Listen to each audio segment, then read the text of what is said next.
प्यारे बच्चों, आप सभी को मेरा प्यार भरा नमस्कार। आइए आज हम व्याकरण सरोवर भाग 8 का पठन पाठन करते हैं। आइए बच्चों, पाठ नंबर 9 क्रिया का पठन पाठन करते हैं।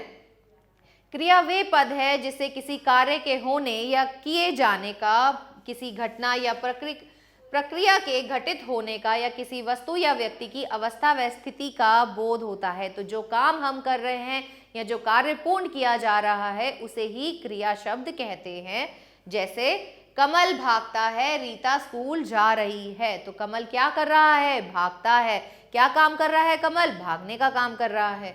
वहीं रीता क्या काम कर रही है? स्कूल जा रही है।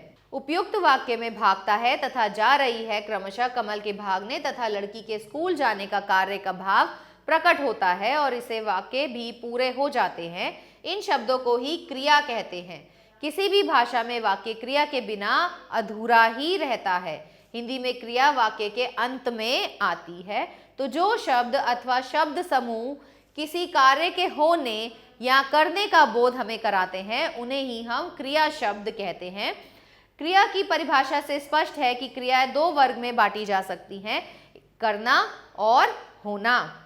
करना क्रिया से किसी कार्य के करने का बोध होता है, जैसे अतः इस वर्ग की क्रियाओं को कार्यवाची भी कहते हैं, जैसे अनीता लिखती है।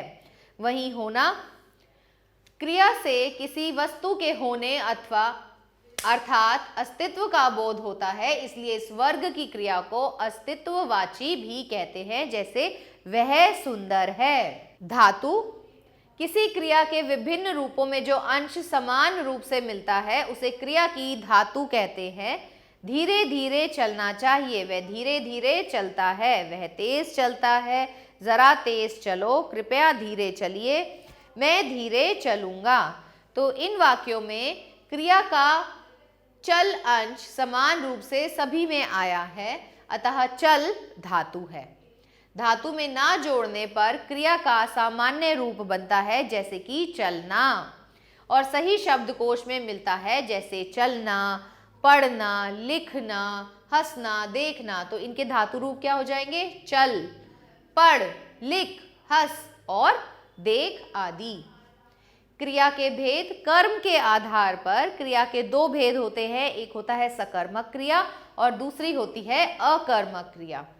सकर्मक क्रिया का अर्थ है कर्म के साथ जहां क्रिया के कार्य का फल कर्म पर पड़ता है, मतलब जो काम हम कर रहे हैं उसका फल कर्म पर पड़ता है, तो उसे हम सकर्मक क्रिया कहते हैं। जैसे कोमल पुस्तक पढ़ती है, मोहन पत्र लिखता है।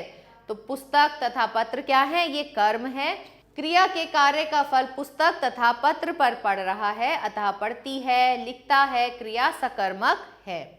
क्रिया से पहले क्या या किसको किससे आदि लगाकर प्रश्न पूछने पर यदि उत्तर मिल जाता है तो क्रिया सकर्मक होती है, अन्यथा नहीं। सकर्मक क्रिया के दो उपभेद हैं। पहले को हम कहते हैं एकर्मक क्रिया, दूसरी होती है द्विकर्मक क्रिया। एकर्मक क्रिया जिन क्रियाओं में केवल एक ही कर्म होता है उन्हें हम एकर्मक क्रिया कहते हैं। जैसे मनोज गेंद से खेलता है। यहाँ गेंद क्या है? क्या कार्य हो रहा है? एक ही कार्य है, गेंद, अतः खेलता है, क्रिया एकर्मक क्रिया है। द्विकर्मक क्रिया जिन क्रियाओं में दो कर्म होते हैं उन्हें द्विकर्मक क्रिया कहते हैं। जैसे माँ बच्चे को दूध पिलाती है। अकर्मक क्रियाएं, अकर्मक का अर्थ होता है बिना कर्म के। जहां क्रिया के कार्य या व्यापार का फल कर्ता पर पड़े उन्हें अकर्मक क्रिया कहते हैं, मतलब इसका फल, क्रिया का फल जो है कर्म पे ना पड़कर कर्ता पर पड़ता है। जैसे सीता हंसती है, बच्चा रोता है, भालू भागता है। उपयुक्त वाक्यों में हंसने, भागने तथा रोने की क्रियाओं का फल कहाँ पड़ रहा है? सीता पर, भालू और बच्चे पर, और ये क्या है? ये है कर्ता, इसीलिए इन्हें हम अकर्मक क्रिया कहेंगे। मुख्य अकर्मक क्रिया हैं चमकना, जागना, उठना, गिरना, डरना, दौड़ना आदि। पूरक अपूर्ण क्रिया के अर्थ को पूरा करने वाले शब्द पूरक कहलाते हैं। जैसे हरि ने मोहन को दिखाया। क्या दिखाया? पंडित जवाहरलाल नेहरू भारत के थे, क्या थे? प्रधानमंत्री थे। इन दोनों वाक्यों की क्रियाएं सकर्मक है और दोनों के साथ कर्ता व कर्म भी लगे हैं, लेकिन फिर भी अर्थ पूरा नहीं है, अतः ये क्रियाएं कैसी हैं? अपूर्ण हैं। और यदि हमने इन्हीं के साथ लगा दिया, हरि ने मोहन को खिलौना दिखाया और पंडित जवाहरलाल नेहरू भारत के प्रधानमंत्री थे, तो खिलौना और प्रधानमंत्री लगाने से क्या हुआ? हमारा वाक्य जो है वो पूर्ण हो गया, इसीलिए इन्हें पूरक कहा जाएगा। प्रयोग की दृष्टि से क्रिया के भेद। प्रयोग की दृष्टि से क्रिया के 5 भेद हैं। पहला है सामान्य क्रिया, दूसरा संयुक्त क्रिया, तीसरा नाम धातु क्रिया, प्रेरणार्थक क्रिया और आखिरी होता है पूर्वकालिक क्रिया। सामान्य क्रिया, जहां मात्र एक क्रिया का ही प्रयोग किया जाता है वह सामान्य क्रिया कहलाती है। जैसे वह गई, तुम पढ़ो। इन वाक्यों में गई और पढ़ो केवल एक क्रिया है, इसीलिए इन्हें सामान्य क्रिया कहा जाएगा। संयुक्त क्रिया, वह क्रिया जो 2 या 2 से अधिक धातुओं से मिलकर बनी होती है उसे संयुक्त क्रिया कहते हैं। जैसे वह चलता गया, तो चलता और गया 2 क्रिया आ रही हैं, इसलिए ये संयुक्त क्रिया है। वह पढ़ चुका है, गौरव आ गया है, उसने शेर को मार डाला, तो इसमें आपने देखा चला और गया, पढ़ और चुका था, आ गया है, मार डाला, तो ये सभी कैसे हैं? संयुक्त क्रियाएं हैं। ध्यान दीजिए, संयुक्त क्रियाओं में पहली क्रिया होती है जो मुख्य अर्थ को प्रकट करती है।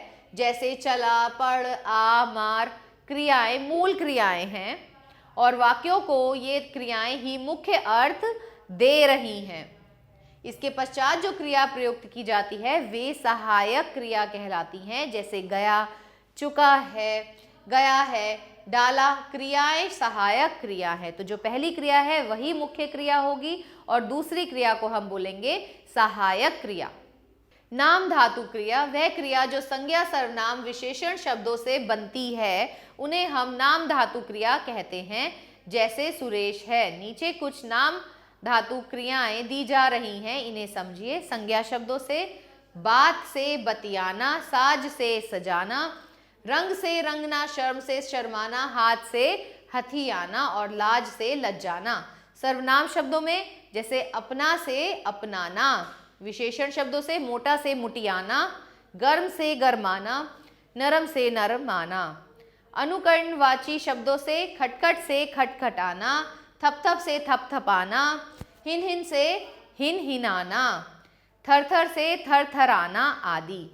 प्रेरणार्थक क्रिया, वह क्रिया जिससे यह पता चले कि कर्ता स्वयं कार्य न करके किसी अन्य को कार्य करने की प्रेरणा दे रहा है, तो ऐसी क्रिया को हम प्रेरणार्थक क्रिया कहते हैं। जैसे मालिक नौकर से काम करवाता है, अध्यापक ने विद्यार्थियों को पढ़ने के लिए कहा। तो प्रेरणार्थक क्रिया में 2 कर्ता होते हैं, प्रेरक कर्ता तथा प्रेरित कर्ता। प्रेरक कर्ता कौन है? जो प्रेरणा प्रदान कर रहा है कि ये काम करो, और जो काम कर रहा है उसे हम बोलते हैं प्रेरित कर्ता। पूर्वकालिक क्रिया, मुख्य क्रिया से पहले आने वाली क्रिया को पूर्वकालिक क्रिया कहते हैं। जैसे बालक पानी पीकर सो गया, तो पीकर सो गया, तो पीकर जो है ये आपकी पूर्वकालिक क्रिया है। बच्चे बस्ते उठाकर स्कूल जाते हैं, तो उठाकर जो है ये पूर्वकालिक क्रिया है। आइए देखते हैं इस पाठ से हमने क्या जाना। कार्य के होने या करने को क्रिया कहते हैं। जिस क्रिया में कर्म की अपेक्षा ना हो उसे अकर्मक क्रिया कहते हैं। जिस क्रिया में कर्म की अपेक्षा हो उसे सकर्मक क्रिया कहते हैं। प्रयोग के आधार पर क्रिया के 4 भेद हैं: संयुक्त क्रिया, नाम धातु क्रिया, प्रेरणार्थक क्रिया और पूर्वकालिक क्रिया। नाम धातु क्रिया संज्ञा, सर्वनाम, विशेषण शब्दों से बनाई जाती है। बहुविकल्पीय प्रश्न, सही विकल्प पर सही का निशान लगाएं। नेताजी ने आजाद हिंद फौज बनाई थी, वाक्य में कौन सी क्रिया है? इसमें है सकर्मक क्रिया। आलोक पढ़ रहा है, तो इसमें कौन सी क्रिया है बच्चों? पढ़ और रहा है, तो इसमें संयुक्त क्रिया है। कर्म के आधार पर क्रिया के कितने भेद हैं? 2 भेद हैं। अकर्मक का अर्थ है बिना कर्म के। अपूर्ण क्रिया के अर्थ को पूरा करने वाले शब्दों को पूरक कहते हैं। जहां मात्र एक क्रिया प्रयोग की जाती है उसे सामान्य क्रिया कहते हैं। सही कथन के सामने सही व गलत के सामने गलत का निशान लगाएं।